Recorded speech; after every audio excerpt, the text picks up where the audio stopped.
This is our first time really officially meeting, and I'm super excited to have this conversation because I think you have unique input on various things. As I was kind of doing a little bit of my homework on you, I think we're going to be able to touch on very interesting things that you've already kind of done in your early career right now. So for those of you who don't know about Aubrey here, very well known in the world of crypto, particularly Bitcoin, recently just dropped a podcast, Observation. And is the first episode officially live? The first episode is going live today. We have our vlog out, but so we're doing a few vlogs in the background before we start dropping some of the guest podcasts, which will be coming in the subsequent weeks. But yeah. All right. So congratulations on that. I will make sure when we clip this interview and everything, just for the people who are interested, I will get your Twitter and also the link to your podcast, just so everyone who wants to check it out. But before we get into the deep crypto thing, which is really currently your career's passion and a personal passion of yours, when I was doing some research, I was very, very intrigued and I saw the pathway of how you got there. And it sounds like you kind of got going in your early life actually on a reservation, a Navajo reservation. So could you kind of run us through the connections you saw there? And then you had a career as like literally a professionally trained journalist, and then that led into crypto. Could you kind of give us a brief overview of how that all connected from the start all the way to the podcast that you're having now? Yeah, totally. I mean, I think as a journalist, you go into journalism. Well, most people, I mean, there's some people that are just going to journalism because they're, they have big egos or whatever. But I really loved the idea of cracking into broken systems. And journalism and crypto, though we'll go into it later, crypto is broken in its own ways. It felt like we were solving and kind of defending like current systems that were failing people. And so like as a journalist, you're sort of a watchdog of these, businesses, the government, the Fed, all of this stuff. And I just felt like going into crypto, sort of on the comms side, helped tell the story in a different way. But growing up on the Navajo reservation, I mean, that's probably one of the most broken systems, right? In our country that people forget about. And it's so easy not to think about all the Indian reservations that we have in this country. There's so many.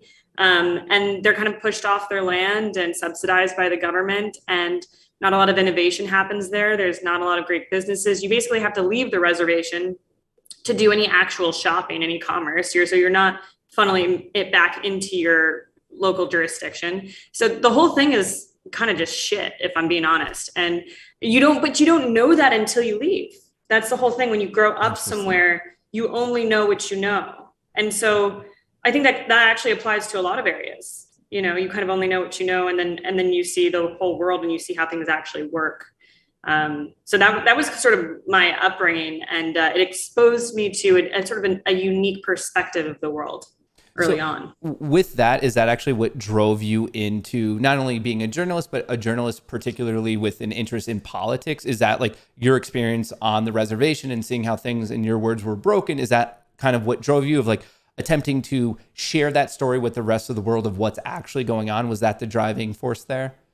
Yeah, it feels like you can shine a spotlight basically on this area that no one else is really doing. And until you leave and you can tell other people about it, people do forget about the reservations. They don't think about these groups of people who are the true Americans of this country, and they totally forget about it entirely. So crypto and moving into journalism and crypto at the same time was something that I felt like I could talk about, specifically Bitcoin though. Obviously there's been a lot of, you see Miami coin, you see like different cities try out their own local currency. But the problem with that is that there is an unlimited supply cap on some of these coins, just like a lot of the early ICOs. I don't know if you remember the ICO days, but they would do like these raises on these uncapped supplies, and all of those were trash. All of that was shit. There's not really anything left over from that. And so setting people up with some sort of digital currency that's not going to work for them isn't the answer.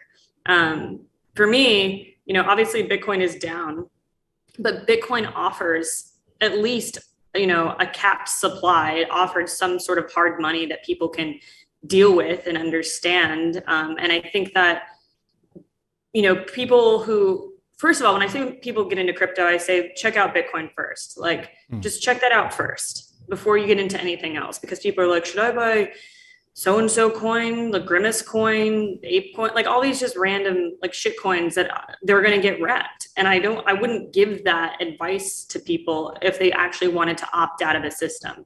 Like crypto is a casino.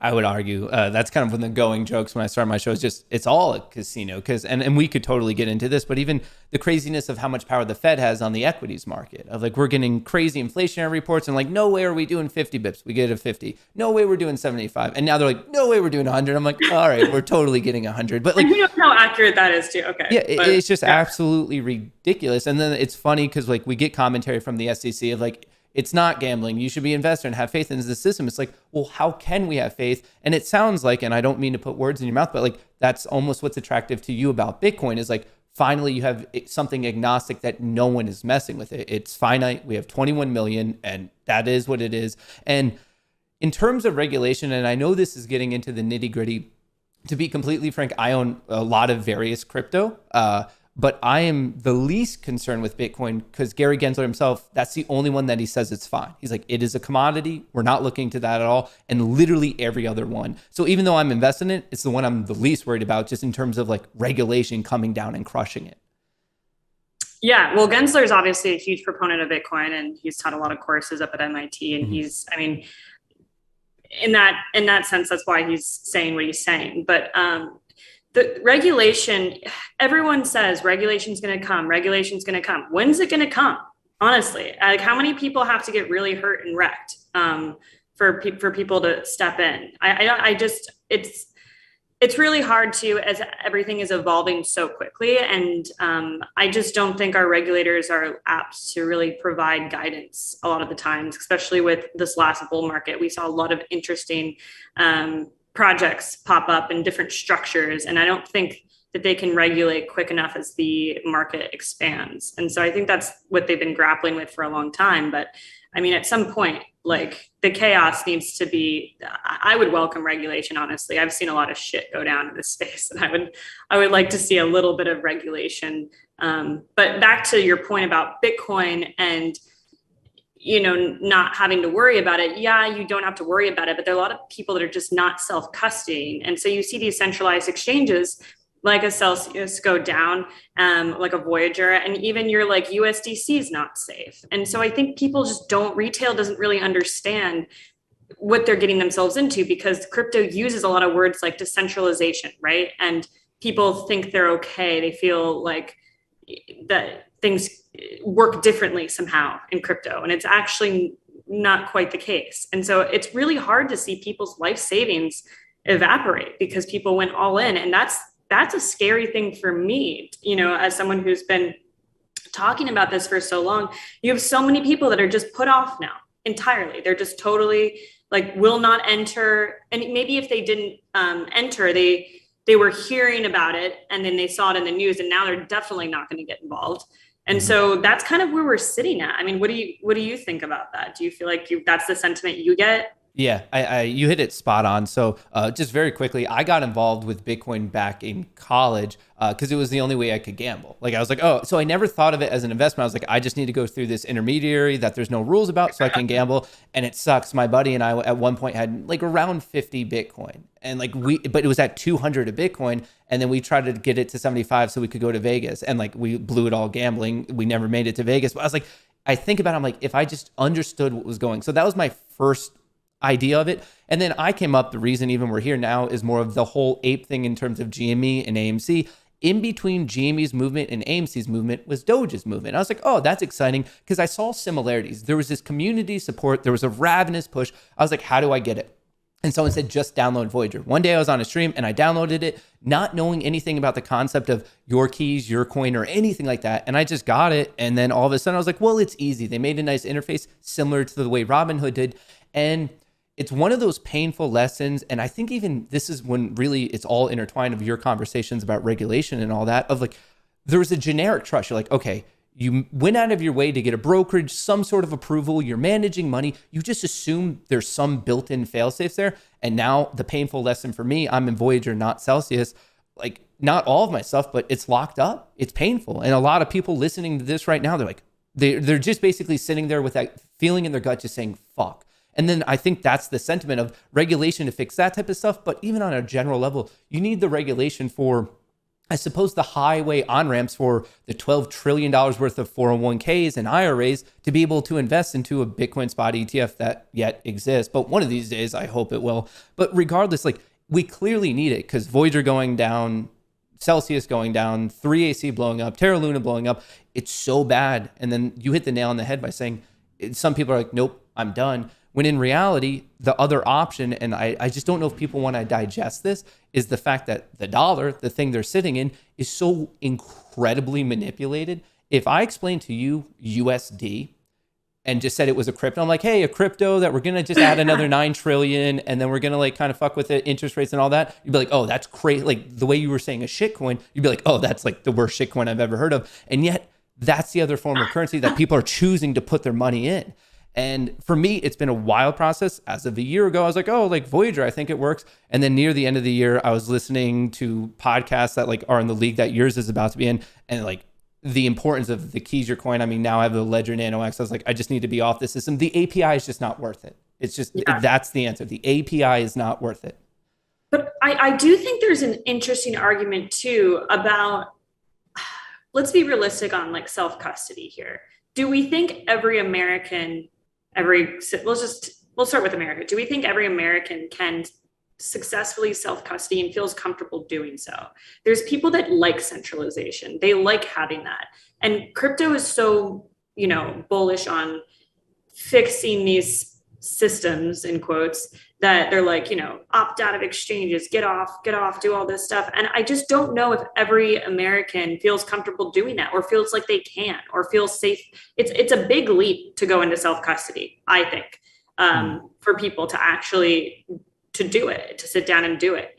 And I don't know how far that's going to be. Like people are still using the same passwords on like, password 123 on their Gmail and their brokerage accounts. Like, do you know what I mean? Like the leap, there is a big leap to be made, know, and like, that's that whole Web3, like connect your wallet, feel safe doing this. People, and like a lot of people, I had friends in this last cycle, massive like crypto whales that like were in the NFT space that they got like some sort of ping and just the way the UX and UI works on OpenSea.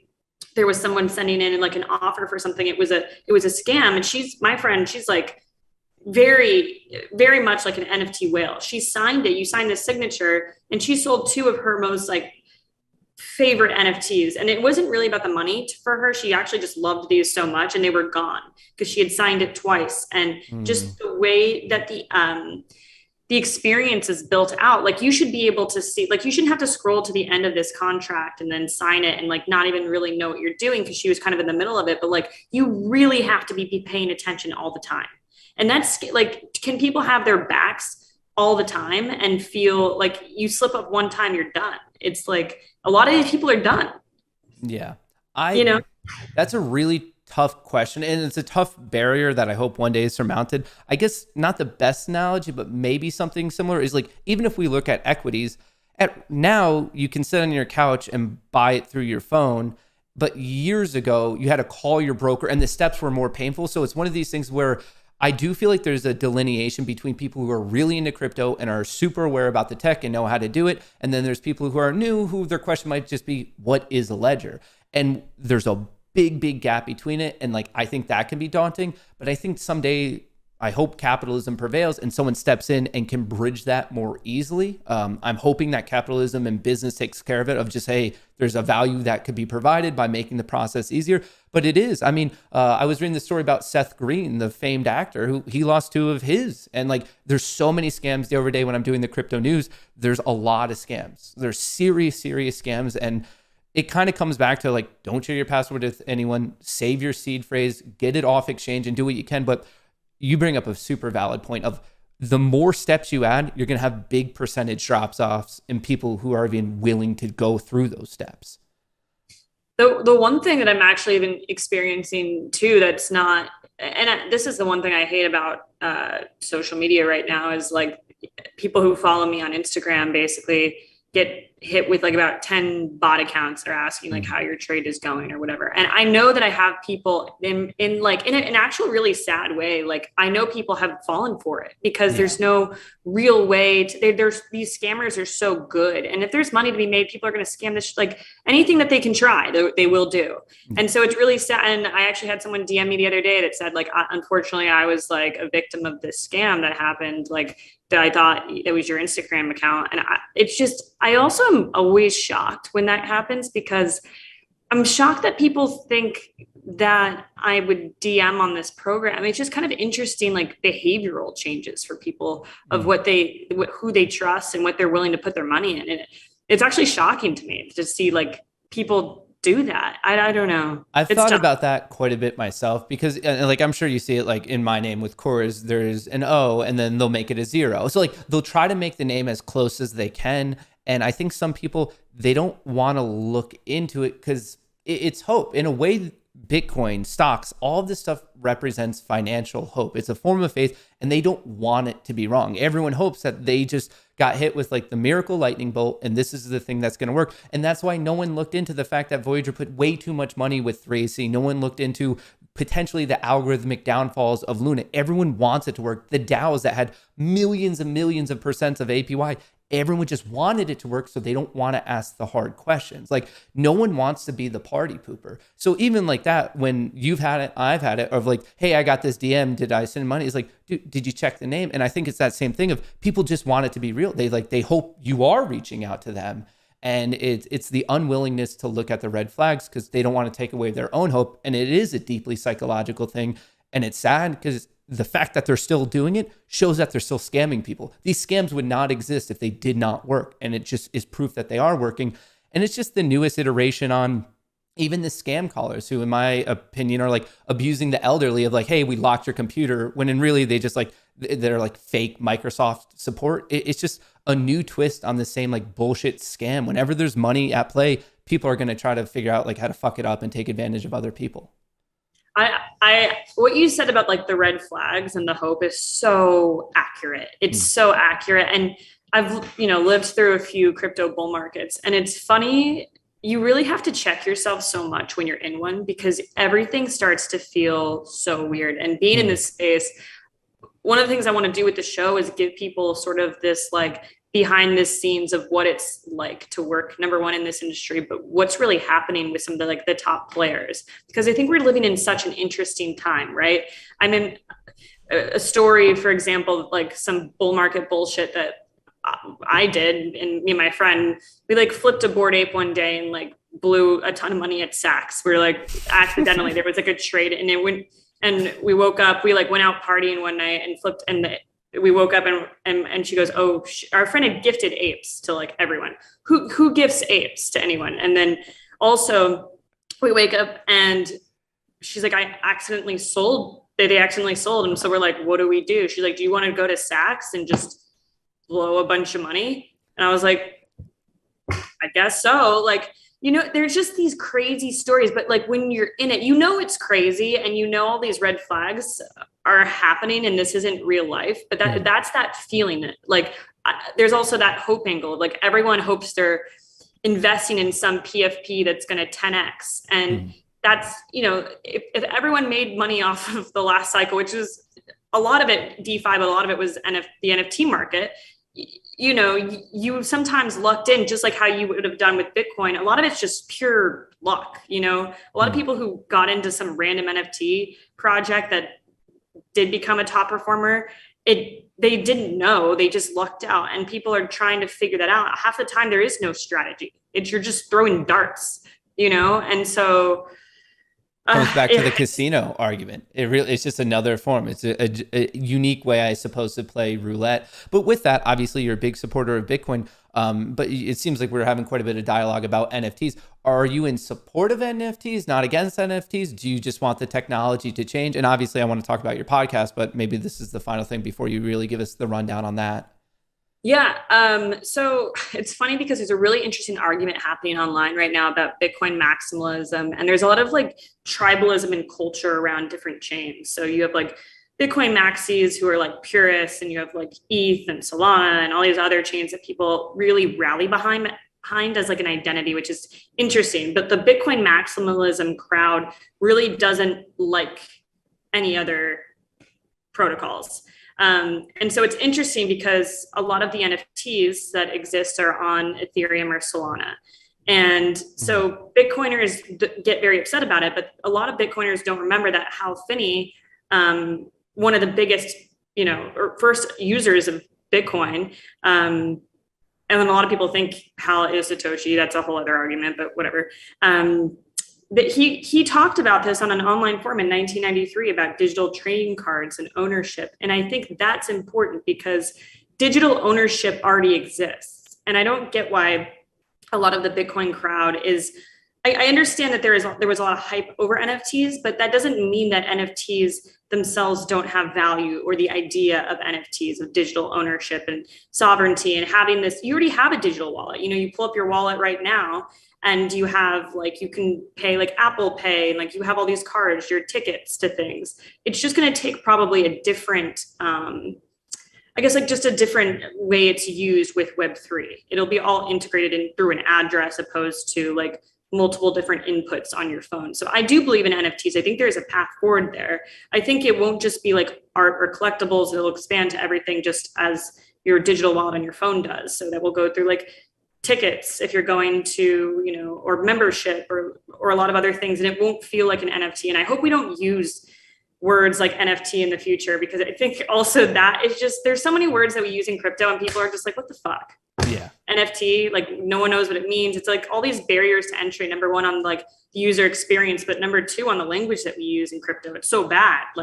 People just don't understand what we're saying. We make all this stuff up all the time, and we don't make it simple for people to understand that are just entering the space. So, that's what I'm trying to hopefully do with my show, is add some taste and understanding for people who are entering, and they don't feel so put off by this industry after everything we've been through. I think that's a super valid point. So is your podcast, which just so everyone knows is called The Observation, about to be dropping, is that your whole goal with it? You alluded a little bit to of what life is like as a career within the crypto community, but is your goal to make that more of the social bridge of people who don't know about crypto to kind of more of a closer to an expertise level of crypto? Is that the overall goal? It's funny because I was pitching this out to a few, the idea for a while for The Observation to Coinbase and FTX and all these different exchanges. And Coinbase was like, so is this going to be educational? And I was like, absolutely fucking not. But not in the sense of, I don't think people come to a YouTube podcast show necessarily and always are looking for key search terms. I think they go into Google and they Google how to create a MetaMask wallet, for example. They're not, and give me the step-by-step. They're not going to go 15 minutes into a podcast and try to find it.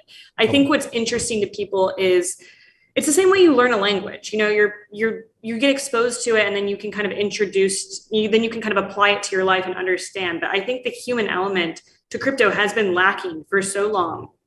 And I don't think people do content right in this space. I think everyone's really bad about it. It's like a circle jerk with the same 10 people. They all interview each other. And it's okay, how many times we have the same 10 people on the podcast? So I'm interviewing a lot of people outside the space. We did Jordan Belfort. We're doing one with Michelle Phan, people who are intersect in different capacities, but they're not full blown crypto people, if that makes sense. So you're getting more outside of the space, which hopefully brings people in. And I think that's how you do it. Yeah, no, I really like that. And like you said, just to put a new twist on it, because I think there are a lot of people who maybe willingly or unwillingly admit that they want to learn. It's just there is a big social bridge of oh, I kind of missed it and I didn't learn about it when it was becoming popular and now it's too late. So I think people like yourself who are putting in the effort to no, this is still a great time to learn what's going on, because it's your money, our money, it's a global economy. You got to learn about this stuff. I think that's definitely a valiant effort. So with that, where can people listen to it? When is it coming out? What's the best way to reach out to you? What are all the details of what's going on? Yes. So right now you should subscribe. I can send you the links if we haven't already, but yeah, subscribe. We're going to be dropping a few episodes a week. So all different types of content too, which I think is important. Some man on the street, some interviews in the studio. This is actually the studio that we film in here that I'm filming from. And we're going to be doing some just weekly podcasts and some really, really cool interviews. So it'll be on YouTube. It'll be on Spotify and podcast. So, follow us on all social too. We'll be putting clips up on TikTok, Instagram, and Twitter. So I can send you all the links. And so subscribe, follow, all those good things. Awesome. I'll make sure to get those in the description below. And as a final question before I let you go, to everyone who's looking at their crypto portfolio and the one you're particularly supportive of Bitcoin, and they're saying, man, this is a large percentage drop off from 69,000 right now, trading in the range of 20. We're looking crazy inflation in the face. Who knows what's going on with the dollar compared to all these other fiat currencies. What would you say to them? Like, I guess, what's your reason? You're like, nope, I have my Bitcoin, I'm holding it, and I get that it's down, but like, where's your mindset at? Like, what's the advice you would give to someone who's like, they're just seeing the pain in their P&L? First of all, I'd say I feel you, because I'm down tremendously. I'm down bad, but it's all relative, right? So the thing is, I try to remember is when we go back up, and we will go back up, people will be kicking themselves again because they just did not have the conviction to try to put money in. And right now, when we were at close to 69, or we were at 69, it was near impossible for a lot of people to basically become a whole coiner for Bitcoin. That is now possible for a lot of people. And so if you do want to opt into this future, if you want to opt into this global economy, I would say get in now. If you can. Obviously, not a lot of people have a lot of liquidity to get in, and cash isn't flowing like it used to be. But if you can put that money aside and do it, short-term pain for a long-term, I think Bitcoin will go back up. If we just look at the charts, and I know every Bitcoiner says that, but if you really do look at the 10-year charts, you can tell where it's going. It's just going to take a little bit longer to get there. So, and then, of course, get all of your crypto off exchanges ASAP, because it's like Lehman Brothers out there right now, the crypto Lehman Brothers. Yeah, definitely some crazy times. But hopefully in the future, a couple of years from now, things are way better and the conversation will be a bit more jolly. I truly appreciate your time. I'll make sure everyone gets all of your socials if they're interested in the brand new podcast, The Observation. I'm excited to listen to it myself. Thank you once again, and we'll be talking soon. Thanks, Matt. Have a good one. Bye.